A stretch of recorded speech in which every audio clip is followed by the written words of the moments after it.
Gracias hermanos por visitar nuestro canal Regreso al Padre de la Misericordia. El Padre Celestial te espera.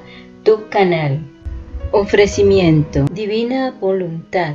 Libro Cielo, tomo 1, capítulo 1, numerales del 99 al 102. La quiere purificar de todo mínimo defecto, modo como la purifica del todo. Pelea con el demonio. Después de cerca de año y medio de esta lucha, finalmente terminaron las crueldades de los demonios y comenzó una vida toda nueva. Pero los demonios no dejaron de molestarme de vez en cuando, pero no eran tan frecuentes, no tan feroz la batalla, y yo me acostumbré a despreciarlos. La vida nueva que comenzó fue en la casa de campo llamada Torre Disperata. Un día en que más que nunca había sido atormentada por el demonio, tanto que sentí perder las fuerzas y desmayar. Por la tarde, mientras así estaba, sentí venirme una cosa mortal y perdí los sentidos. En este estado vi a Jesucristo rodeado de muchos enemigos. Quien lo golpeaba, quien lo abofeteaba, quien le clavaba las espinas en la cabeza, quien le rompía las piernas, quien los brazos. Después que lo redujeron casi en pedazos, lo pusieron en los brazos de la Virgen, y esto sucedía un poco lejos de mí. Después que la Virgen Santísima lo tomó entre sus brazos, se acercó a mí y llorando me dijo: «Hija, mira cómo es tratado mi hijo por los hombres. Las horribles ofensas que cometen jamás le dan tregua. Míralo cómo sufre». Yo trataba de verlo y lo veía todo sangre, todas llagas y casi despedazado, reducido a un estado mortal. Sentía tales penas que hubiera querido morir 1000 veces antes que ver sufrir tanto a mi Señor. Me avergonzaba de mis pequeños sufrimientos. Oración inicial. Padre de bondad, que por la gracia de la adopción nos has hecho hijos de la luz, concédenos vivir fuera de las tinieblas del error y permanecer siempre en el esplendor de la verdad, que es tu voluntad divina. Por Jesucristo nuestro Señor. Amén. Recuerda, el Evangelio consiste en conocer a Cristo a través de la reflexión de la palabra, hacer la palabra parte de todo mi ser, entregarle mi voluntad para que Él se haga vida en mí y seamos uno solo. Frase evangélica.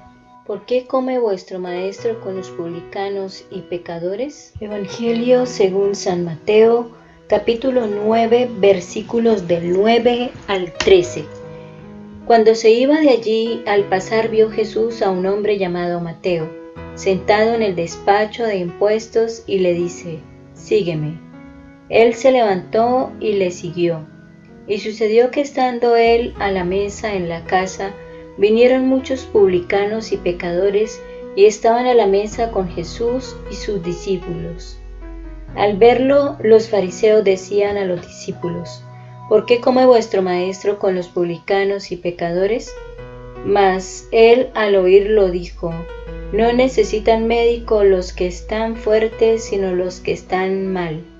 Id pues a aprender qué significa misericordia quiero, que no sacrificio, porque no he venido a llamar a justos, sino a pecadores». Palabra del Señor. Gloria a ti, Señor Jesús. Reflexión. Jesús rompe con las normas y costumbres que excluían y dividían a las personas. Esto es, el miedo y la falta de fe. Mateo 8, 23, 27. E indica claramente cuáles son las exigencias de quienes quieren seguirle. Tienen que tener el valor de abandonar muchas cosas. Mateo 8, 18, 22. Así, en las actitudes y en las prácticas de Jesús aparece en qué consiste el reino y la observancia perfecta de la ley de Jesús. Mateo 9, 9. El llamado para seguir a Jesús. Las primeras personas llamadas a seguir a Jesús fueron 4 pescadores, todos judíos. Mateo 4, del 18 al 22. Ahora Jesús llama a un publicano, considerado pecador y tratado como impuro por las comunidades más observantes de los fariseos. En los demás evangelios este publicano se llama Leví. Aquí su nombre es Mateo, que significa don de Dios o dado por Dios. Las comunidades, en vez de excluir al publicano como impuro, Deben considerarlo como un don de Dios para la comunidad, pues su presencia hace que la comunidad se vuelva señal de salvación para todos. Como los primeros 4 llamados, así el publicano Mateo deja todo lo que tiene y sigue a Jesús. El seguimiento de Jesús exige ruptura. Mateo deja su despacho de impuestos, su fuente de renta y sigue a Jesús. Mateo 9:10. Jesús se sienta en la mesa con los pecadores y los publicanos. En aquel tiempo los judíos vivían separados de los paganos y de los pecadores y no comían con ellos en la misma mesa. Los judíos cristianos tenían que romper este aislamiento y crear comunión con los paganos e impuros. Fue esto lo que Jesús enseñó en el Sermón de la Montaña como expresión del amor universal de Dios Padre. Mateo 5:44-48. La misión de las comunidades era ofrecer un lugar a los que no tenían lugar. En algunas comunidades las personas venidas del paganismo, aun siendo cristianas, no eran aceptadas en la misma mesa. Hechos 10:28, Hechos 11:3, Gálatas 2:12. El texto del Evangelio de hoy indica cómo Jesús comía con publicanos y pecadores en la misma mesa y en la misma casa. Mateo 9:11. La pregunta de los fariseos. A los judíos estaba prohibido sentarse en la mesa con publicanos y paganos, pero Jesús no presta atención a esto, por el contrario, confraterniza con ellos. Los fariseos, viendo la actitud de Jesús, preguntan a los discípulos: ¿por qué vuestro maestro come con los recaudadores de impuestos y con los pecadores? Esa pregunta puede ser interpretada como expresión del deseo de estos que quieren saber por qué Jesús actúa así.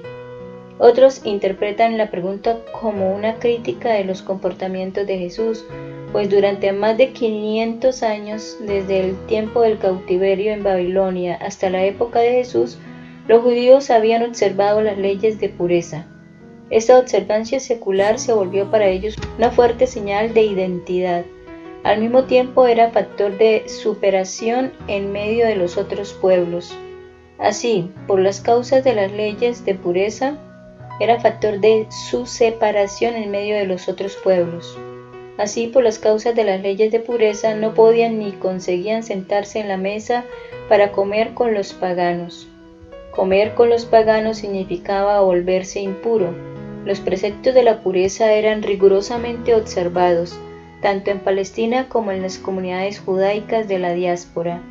En la época de Jesús había más de 500 preceptos para guardar la pureza. En los años 70, época en que Mateo escribe, este conflicto era muy actual. Mateo 9, del 12 al 13.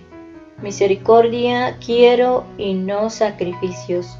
Jesús oye la pregunta de los fariseos a los discípulos y responde con 2 aclaraciones. La primera está sacada del sentido común. No necesitan médico los que están fuertes, sino los que están mal. La otra está sacada de la Biblia. Aprendan, pues, lo que significa misericordia quiero y no sacrificio. Por medio de estas 2 aclaraciones, Jesús explicita y aclara su misión junto con la gente. No he venido a llamar a los justos, sino a los pecadores. Jesús niega la crítica de los fariseos y no acepta sus argumentos, pues nacían de una falsa idea de la ley de Dios. Él mismo invoca la Biblia: misericordia quiero y no sacrificio. Para Jesús la misericordia es más importante que la pureza legal. Apela a la tradición profética para decir que para Dios la misericordia vale más que todos los sacrificios. Oseas 6:6, Isaías 1:10 al 17. Dios tiene entrañas de misericordia que se conmueven ante las faltas de su pueblo. Oseas 11, versículos del 8 al 9. Confronta tu vida. Hoy en nuestra sociedad, ¿quién es marginado y quién es excluido? ¿Por qué? En nuestra comunidad, ¿tenemos ideas preconcebidas? ¿Cuáles? ¿Cuál es el desafío que las palabras de Jesús plantean a nuestra comunidad hoy? Jesús ordena al pueblo que lea y que entienda el Antiguo Testamento que dice: misericordia quiero y no sacrificios. ¿Qué quiere decir con esto Jesús hoy? Propósito del día. Práctica.